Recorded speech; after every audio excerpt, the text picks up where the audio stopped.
Di balik selembar tikar kehidupan, tersimpanlah kisah gelap yang mengguncang jiwa.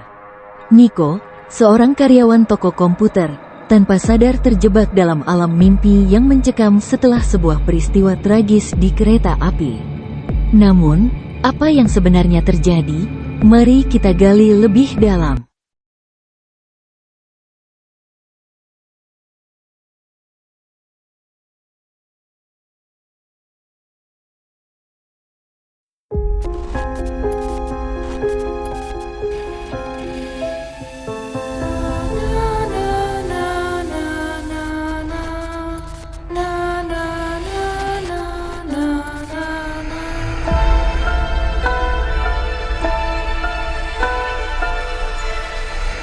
Kisah ini kita dapatkan dari teman kita bernama Nico.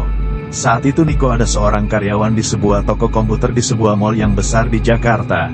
Nico sudah bekerja di sana cukup lama dan sangat akrab dengan teman-teman di tokonya. Kejadian ini sudah sangat lama terjadinya dan Nico tidak ingat waktu tepat kejadian tersebut terjadi, namun kisah ini sangat membekas di hidupnya sampai saat ini. Pada waktu itu toko atau mall itu tutup karena libur hari besar. Jadi saat itu Rian, teman kerja Nico, mengajukan cuti atau libur tambahan untuk pulang kampungnya di Pangandaran. Hal itu pun disetujui oleh pemilik toko. Saat itu terbersit ide di pikiran Nico untuk ikut pergi ke kampung Rian dan coba mengajak temannya yang lain yaitu Hendra. Saat mengajak dan meminta izin pada Rian untuk ikut ke kampungnya, Rian pun menyambut dengan senang dan tangan terbuka. Pada hari keberangkatannya mereka berangkat menaiki kereta api yang sangat ramai, sangat padat karena saat itu hari lebaran. Semua berjalan normal apa adanya, banyak orang yang berjualan saat kereta berhenti di stasiun. Saat di perjalanan di dalam kereta api terdengar kabar bahwa kereta api akan menggunakan jalur yang memutar atau lebih jauh karena rute biasa yang dilalui ada terjadi kecelakaan.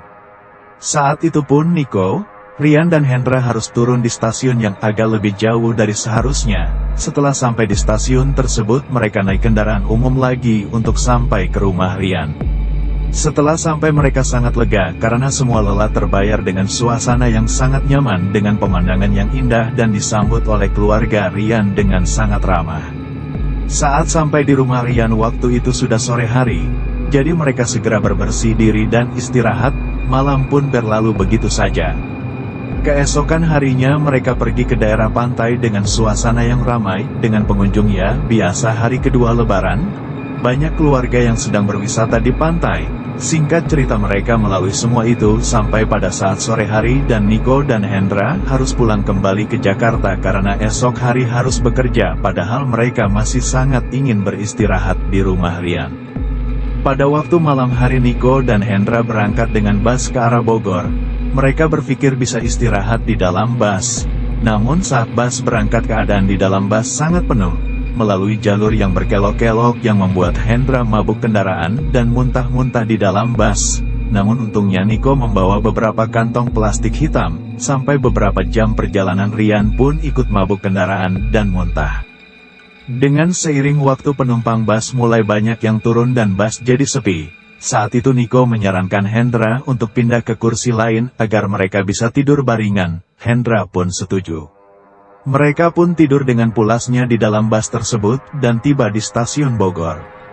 Saat sampai di stasiun Bogor waktu itu sekitar jam 5 pagi, mereka pun melanjutkan perjalanan ke Jakarta dengan kereta api. Keadaan saat itu cukup ramai, banyak orang membawa barang dagangannya untuk ke pasar. Di waktu itu peraturan kereta api tidak seteratur sekarang, pedagang masih bisa masuk dalam gerbong kereta dan masih banyak orang yang naik di atas gerbong kereta. Kereta berjalan dan berhenti di setiap stasiunnya, semakin lama kereta makin padat dan penuh sesak, jadi banyak orang yang memaksakan diri untuk naik di atas gerbong kereta. Entah di stasiun apa Nico tidak ingat nama stasiunnya saat itu naik seorang anak kecil umur sekitar 7 atau 8 tahun. Anak itu sangat berani dan dia naik ke atas gerbong kereta dengan menginjakan kakinya di jendela kereta. Kereta ekonomi saat itu banyak yang tidak memakai kaca pada jendelanya atau jendela selalu dalam keadaan terbuka agar angin bisa masuk. Setelah kereta berjalan beberapa stasiun berhenti di sebuah stasiun. Saat itu penumpang banyak yang keluar di stasiun tersebut. Saat kereta mulai berjalan dari stasiun tersebut perlahan, saat itu Niko melihat ada sebuah kaki yang mau turun dari atas gerbong. Terlihat kaki anak kecil yang memaksakan diri untuk turun padahal kereta mulai berjalan agak kencang. Di saat itu terjadi hal yang tidak diinginkan. Anak itu terpeleset dan terjatuh dari atas gerbong dengan keadaan kepalanya yang terjatuh duluan. Saat terjatuh banyak orang yang melihatnya dari dalam gerbong termasuk dengan Niko. Pada saat itu pandangan anak itu sempat bertatap-tatapan dengan Niko walaupun hanya beberapa detik saja. Niko pun sangat terkejut sampai dia tidak bisa berkata apa-apa sampai seluruh penumpang gerbong berteriak anak kecil jatuh dan masuk antara kereta dan peron stasiun. Sampai pada saat itu gerbong yang berjalan berasa bergetar karena kejadian itu. Semua penumpang berkata pasti anak itu tidak selamat. Semua penumpang hanya bisa diam saja karena kereta sudah berjalan. Niko sendiri hanya diam karena sangat terkejut karena kejadian tersebut. Niko sampai di stasiun kota Jakarta melanjutkan naik angkutan umum untuk sampai pada rumahnya. Setelah sampai Niko istirahat sebentar terus dia lanjut bersiap-siap untuk ke tempat kerjanya. Hari itu Niko kerja seperti biasa hanya berasa lelah saja karena kurang istirahat saja. Saat malam Niko sampai di rumah dia mandi dan mau langsung tidur karena sudah sangat lelah. Saat tidur Niko bermimpi saat anak itu jatuh dari atas gerbong kereta dengan tatapan yang menatap Niko. Mimpi ini terus berulang berkali-kali sampai akhirnya Niko terbangun dengan nafas yang terengah-engah karena mimpi tersebut.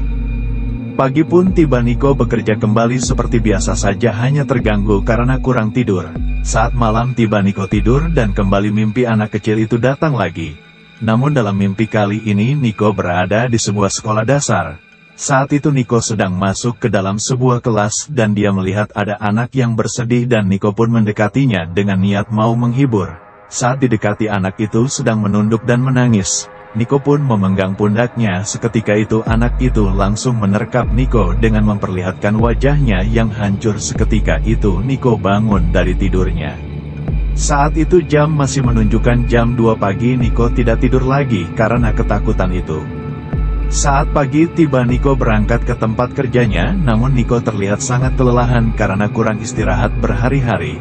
Hendra dan teman Niko lainnya sangat khawatir pada Niko, tapi Niko hanya berpikir dia hanya trauma saja akan kejadian di kereta kemarin jadi terbawa ke alam mimpi yang mengganggu tidurnya saja. Pada waktu malam tiba Niko pun bersiap untuk tidur dan dia pun tertidur pulas namun mimpi aneh kembali datang padanya. Pada saat bermimpi Niko berada di sebuah gerbong kereta yang entah dia pergi kemana. Namun keadaan gerbong tersebut ramai dan kereta itu Niko pun harus berdiri di dalam kereta. Pada saat di dalam gerbong Niko melihat pemandangan yang indah dari jendela namun tiba-tiba Niko merasakan ada seorang yang menarik bajunya dari belakang dengan sangat kencang. Saat Niko membalikan badannya Niko melihat kembali anak yang menjadi korban kecelakaan itu dengan wajah dan badan yang sudah hancur dan anak itu menarik Niko hingga merasakan terjatuh yang sangat dalam dan sangat gelap. Pada saat itu Niko pun terjatuh dari tempat tidurnya, dia pun terbangun dari tidurnya.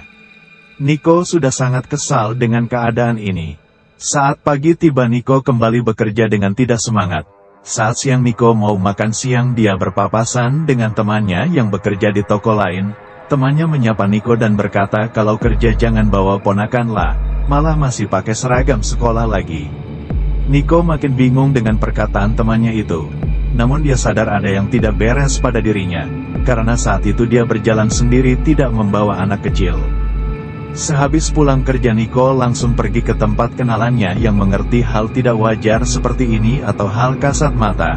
Kenalannya, atau yang biasa orang bilang orang pintar ini mengatakan kalau Niko diikuti oleh hantu anak kecil yang meninggal di kereta itu. Roh anak itu tidak terima akan kecelakaan dan keadaan harus tewas dalam keadaan mengerikan. Orang pintar itu pun melakukan beberapa hal pada Niko untuk melepaskan hantu anak itu dari Niko. Setelah selesai Niko pun pulang dan tidur malam itu. Niko tidur pulas malam itu tanpa gangguan seperti malam sebelumnya. Keesokan harinya Niko kembali bekerja dan bertemu teman yang menyapanya kemarin, tapi kali ini Niko dan temannya bertemu saat di kantin saat Niko membeli makanan. Saat itu temannya mengatakan udah gak bawa ponakan lagi hari ini.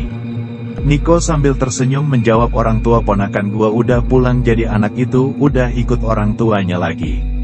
Sejak saat itu kehidupan Niko kembali normal, namun trauma yang ditinggalkan masih sangat membekas di pikirannya. Tertarik untuk mengikuti lebih lanjut kisah seru lainnya? Jangan lewatkan babak selanjutnya di saluran YouTube kami. Langganan dan aktifkan lonceng notifikasi untuk mendapatkan update terbaru. Sampai jumpa di sana untuk petualangan yang tak terlupakan.